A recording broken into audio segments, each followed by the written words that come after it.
Hello दोस्तों, आज के इस वीडियो में बनाएंगे ये सुंदर सा बटरस्कॉच फ्लेवर का केक। इस केक का वेट टोटल 1.5 केजी था और ये मेरी ही डिज़ाइन है जो मेरे क्लाइंट को बहुत पसंद आई थी। लास्ट ईयर मैंने एक केक बनाया था जो सेम डिज़ाइन का था बट वो ट्रफल केक था। तो मेरे क्लाइंट ने मेरा ही पिक्चर मुझे भेज करके सेम इसे बटरस्कॉच फ्लेवर में बनाने के लिए मुझे कहा। अब ये जो केक है ये टॉल केक बनने वाला था, तो इसके लिए मैंने 6 इंचेस के 2 अलग-अलग टिन्स में स्पॉन्जेस बेक किए थे। तो टोटल 2 स्पॉन्जेस का यूज़ करने वाली हूँ मैं यहाँ पर। तो इन दोनों स्पॉन्जेस का जो वेट था वो अराउंड 900 ग्राम्स के आसपास था। रेस्ट जो बाकी जो वेट था वो क्रीम, फिलिंग एंड सोकिंग से पूरा टोटल 1.5 केजी का केक रेडी होने वाला है ये। तो आप वीडियो में देख सकते हैं मैं फर्स्ट स्पॉन्ज की कटिंग कर रही हूँ। सबसे टॉप लेयर को हमको पतला सा एक रिमूव कर देना होता है बिकॉज़ वो नीट नहीं होती और वो सोकिंग में भी प्रॉब्लम करता है। तो इसी तरह देखिए मैंने 3 लेयर्स कट कर लिए हैं फर्स्ट स्पॉन्ज में से।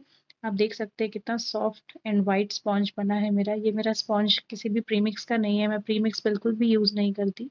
ये टोटल मेरी स्क्रैच रेसिपी से बना हुआ स्पॉन्ज है। सिमिलरली ये सेकंड स्पॉन्ज मैंने ले लिया है, इसको भी बराबर इवन 3 लेयर्स में कट कर लेना है। टोटल 6 लेयर्स 2 स्पॉन्जेस में से निकली थी। इन 6 लेयर्स को मिला कर के ही टोटल 1.5 केजी का केक मैं रेडी करने वाली हूँ। स्पॉन्ज की कटिंग हो चुकी है। अब ये सोकिंग के लिए मैं एक सिरप रेडी कर रही हूँ जिसमें मैं वाटर में हमेशा जिस भी फ्लेवर का मैं केक बनाती हूँ उसके क्रश की कुछ 2-3 टेबल स्पून्स इसमें मिक्स करके देन मैं सोकिंग करती हूँ। इससे बहुत ही अच्छा फ्लेवर आता है फ्रेंड्स। क्योंकि जो स्पॉन्ज होता है वो तो हम बेसिक वनीला फ्लेवर का बनाते हैं, तो ऐसे सोकिंग करने से फ्लेवर के साथ मिक्स करके वाटर को बहुत ही अच्छा फ्लेवर आता है केक का। मैं एसेंसेस का मैक्सिमम टाइम यूज़ नहीं करती हूँ। बहुत ही अगर नीडेड है तभी हल्का-सा मैं एसेंस अपने केक्स में यूज़ करती हूँ, अदरवाइज़ मैं ऐसे ही अपने केक्स को बनाती हूँ। देखिए फर्स्ट लेयर को मैंने बोर्ड के ऊपर रख दिया है, उसकी अच्छे से सोकिंग कर दी है सिरप के साथ में। देन अब हम क्रीम अप्लाई करेंगे। टॉल केक्स बनाते समय फ्रेंड्स हमेशा एक बात ध्यान में रखें कि जो हमारी जो क्रीम है वो अच्छे से स्टिफ पीक्स तक व्हिप होनी चाहिए, तभी जो हमारा टॉल केक का स्ट्रक्चर है वो एकदम स्ट्रेट आएगा। अदरवाइज चांसेस होते हैं कि जो लेयर्स हैं वो स्लिप हो जाती हैं, इसलिए हमें क्रीम को अच्छे से व्हिप करना है एकदम पीक्स आने तक, एकदम स्टिफ पीक्स आने तक। क्योंकि जब केक की हाइट कम होती है तब तो फिर भी थोड़ा सॉफ्ट क्रीम के साथ हम मैनेज कर सकते हैं, बट चूंकि केक टॉल है, टॉल केक्स में चांसेस होते हैं स्लिप होने के कई बारी लेयर्स के। वैसे तो हम टूथपिक भी इसमें अप्लाई करेंगे, आगे वीडियो में आप देखेंगे, जिससे एक केक को अच्छा सा स्ट्रक्चर और सपोर्ट मिलेगा। जैसे ट्रैवलिंग में भी अगर कभी कुछ होता है, कुछ मिस हैपनिंग, तो केक स्लिप नहीं करेगा अपनी जगह से। सेकेंड लेयर मैंने लगा दी है, अब सेम वे इसे भी सोक करेंगे हम। सोकिंग हमेशा अच्छे से करिए फ्रेंड्स, बिकॉज अगर केक ज़्यादा दिन तक फ्रिज में रहने वाला है, 4 to 6 आवर्स के बाद अगर आप डिलीवर करने वाले हैं तो आप हमेशा सोकिंग अच्छे से कीजिए।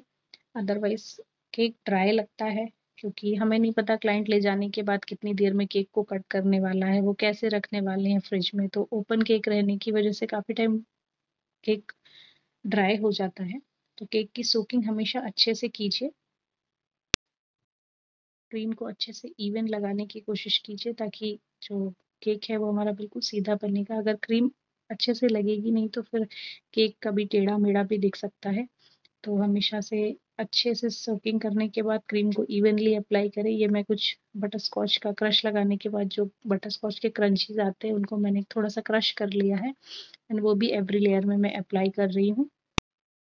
कि देखते देखते मैंने सारी लेयर्स लगा दी। वीडियो बहुत ज़्यादा लंबा हो जाता है तो मैं मोस्टली थोड़ा सा दिखाने के बाद स्किप कर देती हूँ, अदरवाइज वीडियो की ड्यूरेशन काफ़ी ज़्यादा हो जाती है। तो ये मैंने अप्लाई कर दी है last layer. Total 6 layers complete हो चुकी हैं, ये 6th लेयर है। इसकी भी अच्छे से सोकिंग करने के बाद में इसको क्रम कोट करेंगे। क्रम कोट करने के बाद अगर आप बिगिनर हैं तो एडवाइस है कि आप हमेशा हाफ एन आवर के लिए केक को फ्रिज में रखें, जिससे जो क्रम्स है वो अच्छे से सेट हो जाएंगे। देन उसके बाद ही फाइनलाइजिंग करें। मैं नहीं करती बिकॉज़ मेरा हाथ अब सेट हो चुका है तो मुझे ऐसा सच प्रॉब्लम नहीं आती, बट हमेशा कोशिश यही करें, अगर आपके पास टाइम है और आप बिगिनर हैं तो क्रम कोटिंग के बाद कम से कम half an hour maximum 1 hour तक आप केक को फ्रिज में सेट होने के लिए रखिए। देन उसके बाद अलग से जो क्रीम है उसको व्हिप करके फाइनलाइजिंग के लिए रेडी कीजिए। मैं हमेशा अपनी जो क्रीम है ना फ्रेंड्स पर 2 बैचेज़ में व्हिप करती हूँ। एक तो लेयरिंग और क्रम्ब कोटिंग के लिए, देन फाइनलाइज़िंग के लिए। क्योंकि अगर हम एक साथ व्हिप करके रख लेंगे ना, तो जो फाइनलाइज़िंग के लिए जो क्रीम है वो पड़े-पड़े फ्रिज में मेल्ट होने के चांसेस होते हैं। तो हमेशा फ्रेश क्रीम बीट कीजिए एंड उसको यूज़ कीजिए। देखते ही देखते ये देखिए क्रम्ब कोट हो गया है हमारा केक।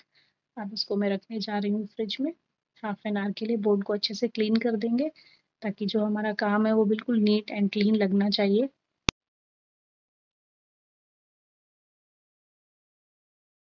ये मैं केक को चारों तरफ से देख रही हूँ कि कहीं पर कुछ छूट तो नहीं गया।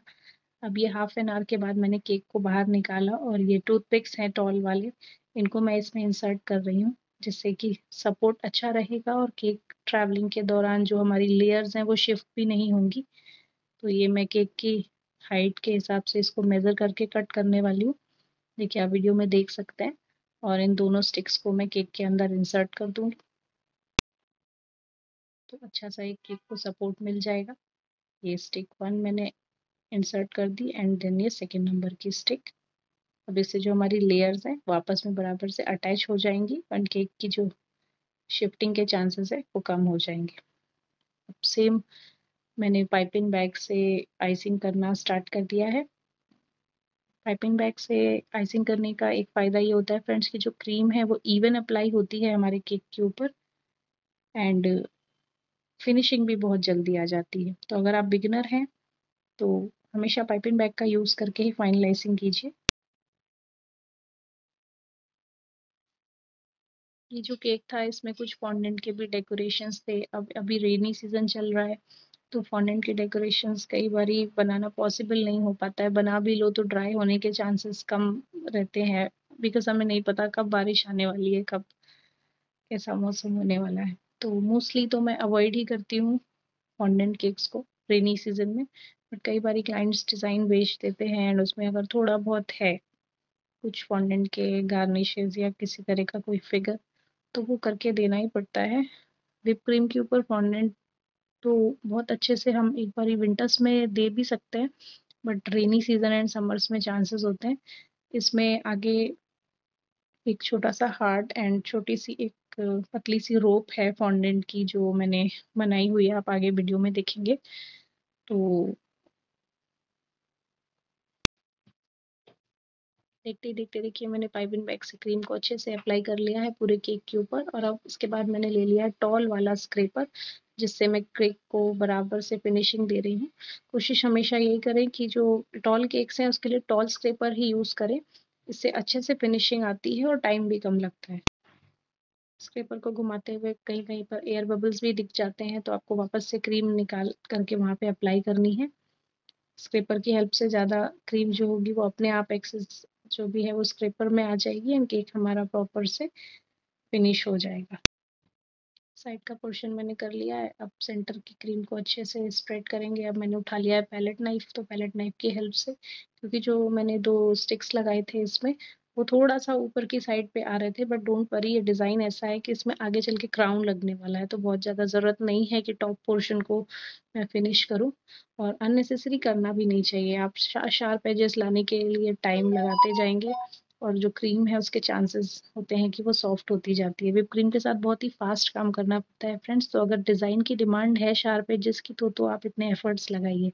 अदरवाइज़ नीडेड नहीं है, जैसे मैंने किया है, आप वैसे भी कर सकते हैं। ऊपर क्राउन लगने के बाद वैसे भी कुछ दिखना नहीं है इस केक में। इतना करने के बाद मैंने वापस से केक को कुछ देर के लिए रेस्ट करने के लिए फ्रिज में रखा और मैंने फॉन्डेंट के जो इसमें डेकोरेशंस थे वो बनाए। बट मैं गलती से कैमरे को ऑन करना भूल गई तो वो सारा जो भी मैंने फॉन्डेंट के डेकोरेशंस बनाए हैं वो वीडियो शूट नहीं हो पाया। केक बनाना फ्रेंड्स अपने आप में एक बहुत मेहनत का काम है, टाइम टेकिंग है और उसके साथ में अगर वीडियोस भी बनानी हो तो वो और ज़्यादा लेंदी प्रोसेस हो जाता है। तो जल्दीबाजी में कई बार ऐसा होता है कि जो चीज़ें हमें शूट करनी होती हैं हम कैमरा ऑन करना भूल जाते हैं। तो सेम आज मेरे साथ ऐसा ही हुआ। जो फॉन्डेंट के डेकोरेशंस हैं वो शूट ही नहीं हो पाए और उसके बाद का भी सुनिए जो मैंने फाइनली केक को डेकोरेट किया है वो पार्ट भी नहीं। आप अभी जो केक देख रहे हैं इसके बाद आप सीधे फाइनली जो हमारा केक रेडी हुआ था वो देख पाएँगे। ये देखिए, अब जो एक हार्ट मुझे बनाना था इस केक में, आपने स्टार्टिंग में देखा होगा, तो उस हार्ट को बनाने के लिए मैंने रेड कलर के फॉन्डेंट को रोल किया है। हाथों से अच्छे से फॉन्डेंट को आप मसल-मसल के सॉफ्ट कर लीजिए, क्योंकि काफ़ी टाइम तक फॉन्डेंट रखे रहने की वजह से ना वो प्लाएबल नहीं रहता है, तो उसको एकदम सॉफ्ट कर लीजिए, तभी आप उसके साथ काम कर पाएँगे। फिर ये मैंने ले लिया है एक हार्ट शेप का कटर, जिससे मैं एक हार्ट कट कर रही हूँ। ये जो हार्ट था वो थोड़ा 3D पैटर्न में था, थोड़ा ऊपर की ओर उठा हुआ था, तो मैंने कोशिश किया है वही वैसा ही शेप देने का। ये देखिए कितना क्यूट सा रेड कलर का हमारा हार्ट रेडी हो गया है। तो इसको बना के मैंने साइड में रख दिया था। देन मैंने गोल्डन कलर के फॉन्डेंट के साथ में ये रोप बनाई थी। तो ऐसे पतली-पतली बहुत सारी रोप को हमें रोल करके ऐसे बना लेना है। ये भी बहुत ट्रिकी प्रोसेस होता है, थोड़ा-सा भी ज़्यादा अगर रोल कर दिया तो फॉन्डेंट ब्रेक भी हो जाता है कई बारी। तो मैंने ऐसे धीरे-धीरे करके 3-4 ऐसी रोप्स बना ली थी। फिर इनको आगे चल के केक में ट्विस्ट करके लगाना था। बीच-बीच में अगर आपको लगता है कि चिपक रहा है फॉन्डेंट आपके हाथ में, तो आप कॉर्नफ्लोर थोड़ा-सा डस्ट कर लीजिए अपने फिंगर्स के ऊपर एंड देन फॉन्डेंट के साथ में काम कीजिए। इस सीज़न में तो वैसे भी फॉन्डेंट स्वेट करता है और हमारी जो हाथों की हीट होती है उसकी वज़ह से भी चांसेस रहते हैं स्टिक होने के। तो कॉर्नफ्लोर के साथ में काम करेंगे तो ईज़ी हो जाएगा। इतना तक तो पूरा शूट हो गया। इसके बाद जब मैंने इस रोप को ट्विस्ट करके अप्लाई किया है केक पे, तो वो वाला पूरा वीडियो एंड हार्ट को उस पे केक के ऊपर अटैच करने का वीडियो, केक को मैंने फिर गोल्डन कलर के फॉल्ट लाइन इफ़ेक्ट्स भी दिए थे टॉप पोर्शन पे, बॉल्स डालने का सारा जो मैंने क्राउन बनाया है शिमर शीट से, वो सारा कुछ भी शूट नहीं हुआ। ये देखिए, उसके बाद मैंने केक को ऐसे डेकोरेट किया था। शूट तो सारा किया था, बट गलती से कैमरा ही ऑन नहीं हुआ। ये जो क्राउन है ये शिमर शीट का है, हालाँकि पिक्स में जो था वो तो फॉन्डेंट का था, बट रेनी सीज़न में ड्राई नहीं होता है, तो हम ऐसे भी क्राउन्स को रेडी कर लेते हैं शिमर शीट की हेल्प से। कि अच्छा लगा हो तो वीडियो को लाइक कीजिएगा, शेयर कीजिएगा एंड मेरे चैनल को सब्सक्राइब कीजिएगा। Thank you so much for watching.